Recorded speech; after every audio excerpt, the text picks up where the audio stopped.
Hey, future doctors, have you ever heard that ice cream sales are, like, super strongly linked to shark attacks? It's actually true. When ice cream sales shoot up, so do shark attacks. But does that really mean one causes the other? This right here is the #1 trap in community medicine, and we are going to crack it wide open right now. So, let me ask you again, does eating a scoop of ice cream suddenly make you shark bait? The answer might seem obvious, but you know what? The principle behind it is something you absolutely have to master for your exams. Welcome to Exam Edge for Community Medicine. Let's break this down. And hey, before we go any further, if you want more explainers that make these tricky concepts super simple, hit that subscribe button right now. Okay, so here's the game plan. We'll start by talking about that correlation trap. Then we'll get into what an association actually is. After that, it's all about the hunt for real causation. We'll look at the tools every epidemiologist uses, and then we'll deliver the final verdict that's going to stick in your head for exam day. Right, let's get back to our sharks and ice cream. The reason they're linked isn't because a shark has a sweet tooth. No, it's because of a third factor, what we call a confounding variable, hot weather. Think about it. When it's hot, way more people buy ice cream, right?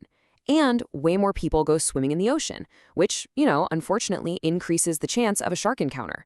This is a perfect textbook example of a spurious or false association. Okay, so the ice cream link was a total false alarm. But in the world of epidemiology, how do we start finding the real clues? How do we even begin to suspect that a certain exposure might be linked to a disease? Well, first, we've got to define exactly what we're looking for. So here's the key point. An association is just an observed relationship. It's a statistical link. An epidemiologist sees two things happening together more often than they should by pure chance and thinks, that's interesting. I need to dig deeper here. It's just the starting point, the first breadcrumb on the trail.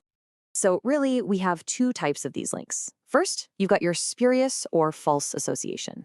That's our ice cream example. It's just noise, a distraction.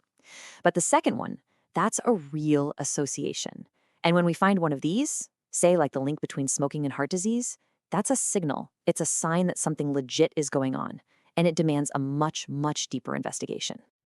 And this right here is a brilliant example of how powerful just observing a real association can be. Way back in the day, this ophthalmologist, Greg, he just noticed a pattern. Babies being born with these specific eye defects very often had mothers who'd had rubella during their pregnancy. That simple observation, that initial association, was the first domino to fall that led us to understand the devastating effects of the rubella virus. Finding that first clue is absolutely critical. But for us as doctors and for your exams, an association is just the beginning of the story. We have to prove causation. We need to go from a simple clue to a solid, evidence-backed conviction. Causation. This is the holy grail. It means we can say with absolute confidence that this exposure causes this outcome. A change in one thing directly produces a change in the other. Proving this is the ultimate goal, because that's what lets us create interventions, prevent disease, and actually save lives.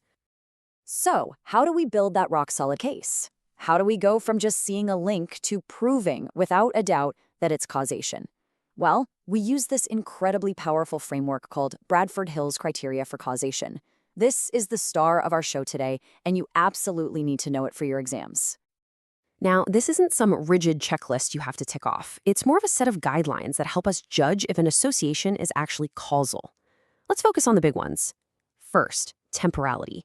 The exposure has to come before the disease. Simple as that. Then, strength. How powerful is this link, statistically speaking? We also look for consistency. Are other studies finding the same thing? And, of course, biological plausibility. Does it even make sense from a medical viewpoint? Let's start with temporality, because this is the only one that is absolutely essential, non-negotiable.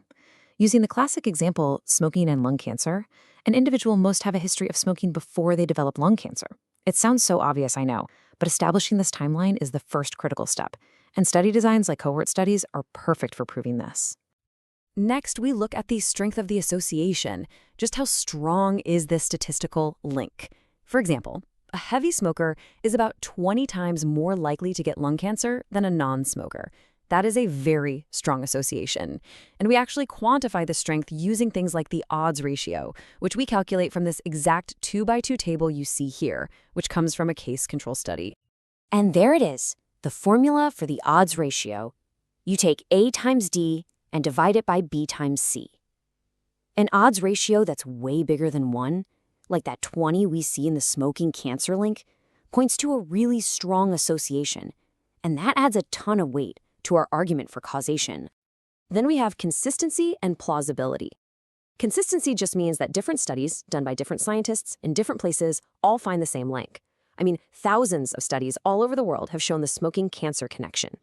And biological plausibility means, does it make sense? And yes, it absolutely does. We know that carcinogens in tobacco smoke directly damage the DNA in our lung cells, and that leads to cancer. It provides a clear biological mechanism. Okay, phew, we've covered a lot. So let's bring it all home with a final, super clear comparison that is perfect for that last-minute exam revision. This is the slide you really want to remember. So, just remember this.